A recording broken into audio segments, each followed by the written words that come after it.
Hi, you're watching ET Markets Live. I'm Neha Vashisht and welcome to a brand new episode of ET Worldview. In today's episode, we will decode the shifting tides of global geopolitics and their ripple effects on financial markets.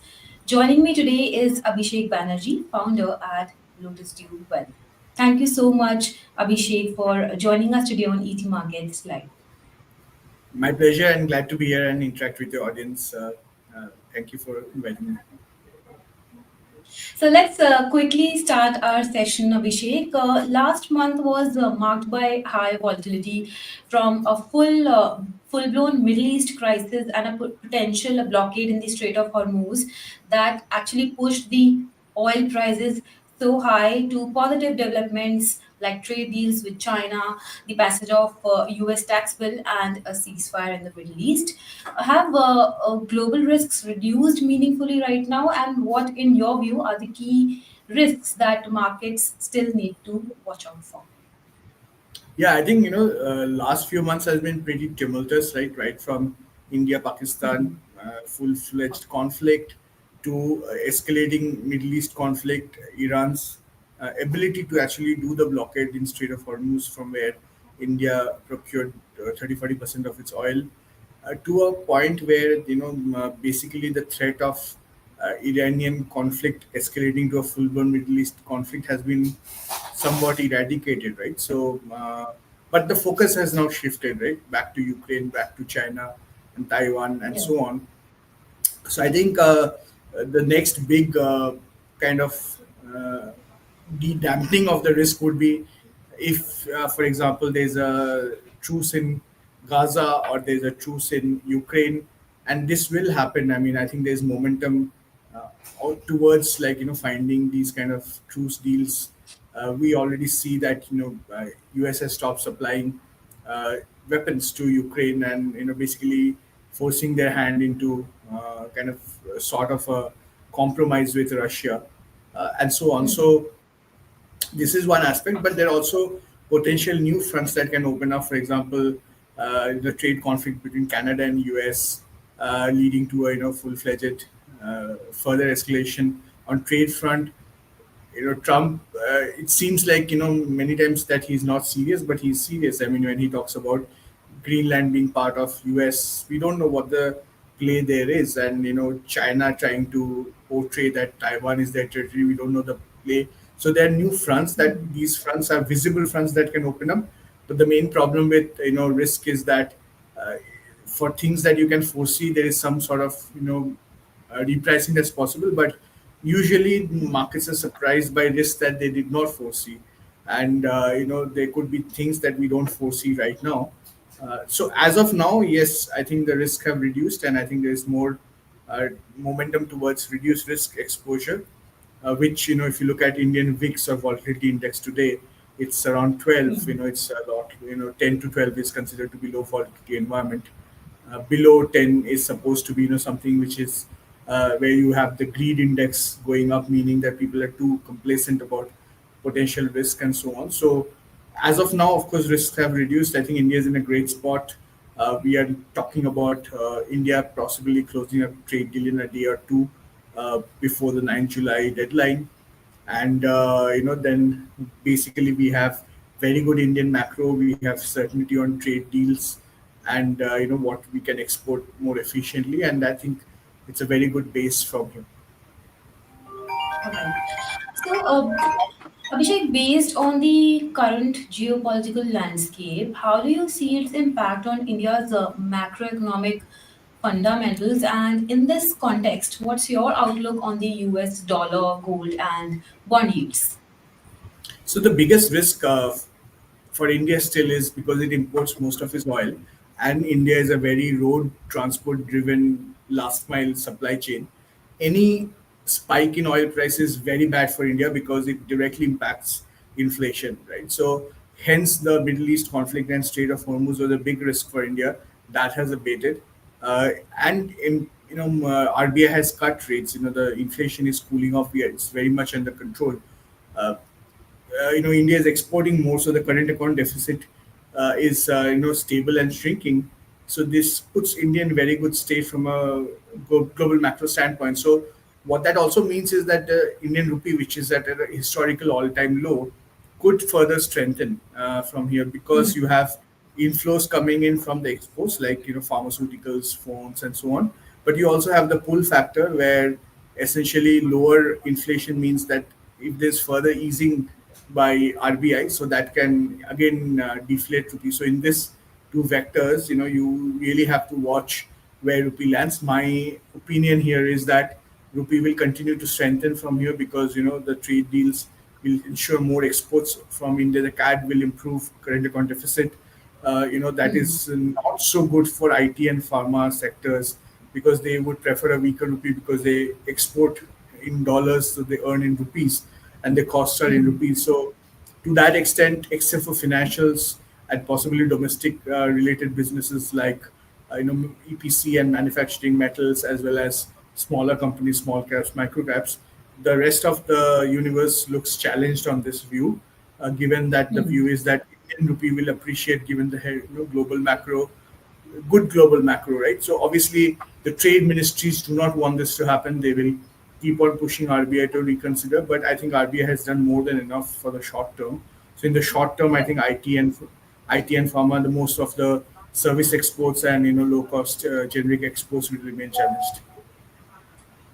Okay. So, would you say that this is a good time to invest in equities right now? What are your reasons for or against the equity exposure at this stage? So one of the things that has always been discussed in for Indian markets is that it always trades at a higher P compared to a Brazil or a China or a Taiwan, which are equally, of course, South Korea. And one thing we have to remember is that most of these PE averages were calculated when PSUs were way less efficient, right? So of course there are PSU stocks that are listed in the index. Uh, Private companies have been generally always run very efficiently, but there's a huge headroom that is still there for public sector companies. And as they, climb through the efficiency ladder, for something where private companies produce earnings per share, these public sector companies are going to keep on ratcheting up earnings, and therefore I think what the market is pricing now is that there's a lot of performance improvement possible in the less efficient businesses that were run in the public sector domain, and hence the expected higher PE is supported. Therefore, given the good global macro, the fact that PSUs and financials as well as local manufacturing still form a very large part of the listed market, even if IT and pharma remain challenged, you would still find domestic IT and domestic IT pharma companies in the smaller and mid cap segment. Therefore, if you do the stock selection correctly and you do the market cap selection correctly, you can significantly outperform this headwind, and hence I potentially see a lot of upside even from this level. Though we are very close to the all-time high, I think Yeah. it could do far better than what it did because of these risks have abated, like geopolitical risk. Okay. So, within equities, which sectors offer the most attractive opportunities right now, and how should investors look to position themselves in this situation? I think in the context of global geopolitics, right? Though Indian small caps are small, they are pretty much most of them also export things. They are also dominant in the sector. So a listed small cap is still a very big company in India compared to many of the companies that exist in India, right? So it's a much more organized play and is a domestic play. So our preference is in small cap companies over large cap companies, because large cap the mix is more services and pharma, which could see headwinds from the hardening of the rupee in the near term. And therefore in sectors we prefer finished metal, somewhere in the building and materials sector. We prefer capital markets as a sector because the participation of capital markets is only going to improve among financials. We prefer insurance, we prefer banking, both private and public, and we prefer things like EPC and manufacturing. So these are really the main sectors that look strong from the point of view of being able to capitalize on this strong global macro, as well as the fact that they are somewhat insulated from the uncertainty of unforeseen geopolitical tensions that might still be out there. Okay. So before we move to the last leg, I would like to discuss one more thing with you regarding the US deal with China. So it seems like the trade deal, trade truce between US and China is holding for now, but there are talks that China is a little, you know, cautious about what's happening elsewhere because US is doing a lot of deals that could isolate Chinese firms from global supply chains. So, what's your take on this US China situation right now and how it could affect other markets, may be it positive or negative? So I think it's basically like U.S. China are the two largest economies, and many of the smaller economies, like we saw the news today that Vietnam, they have announced what the structure is. Basically, any pass through coming through Vietnam, where the country of origin is different, will attract 40% tariff, but everything else is 20%, and so on. So when these two big economies have not figured it out for themselves, it's an opportunity for smaller economies and smaller countries to carve out special provisions. I think therefore also the case where India is in a very good stead, because as we know, just today morning we saw the news that Foxconn has asked their Chinese workers to return to China.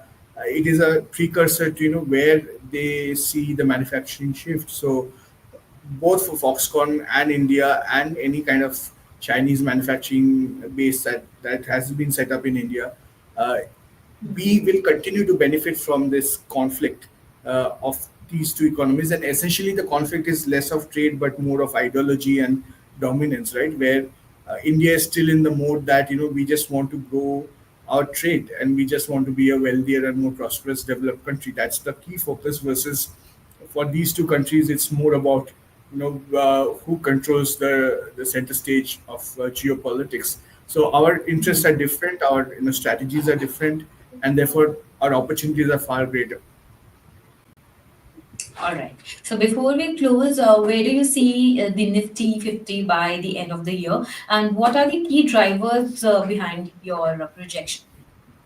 So I think I mean, I would not be surprised to see Nifty 50 around 28,000 levels, which is about currently it's 25,000 Yeah. ish. So 26,000 ish. So we're talking about another 15% upside in the next 6 months, which is what I'm penciling. And the reasons are really that we have a couple of drivers, right? We have 1 lakh crore of tax relief that's going to plow through the economy in terms of consumption. We have infrastructure uh, borrowing that has been the provisions for infrastructure borrowing has been reduced from 5% to 1%, which means that it's more efficient to lend to infrastructure projects by banks now. The third is we have a 2.5 lakh crore dividend. GST is continuously increasing. There's more and more GST compliance, so there's more tax kitty to spend. And the Yeah. fact that we have a stable rupee and stable prices, and we have benign oil prices, and the final fact that PSUs as a sector overall across industries have much more room for essentially improving the efficiency. So all these factors put together, I'm very bullish about Indian markets in general, and I think even with the sectors that will outperform other sectors, getting to 28,000 is quite doable. All right.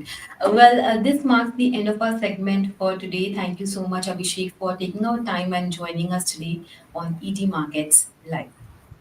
Thank you very much for the opportunity, and see you again. See you. Thank you so much, everyone, for joining us.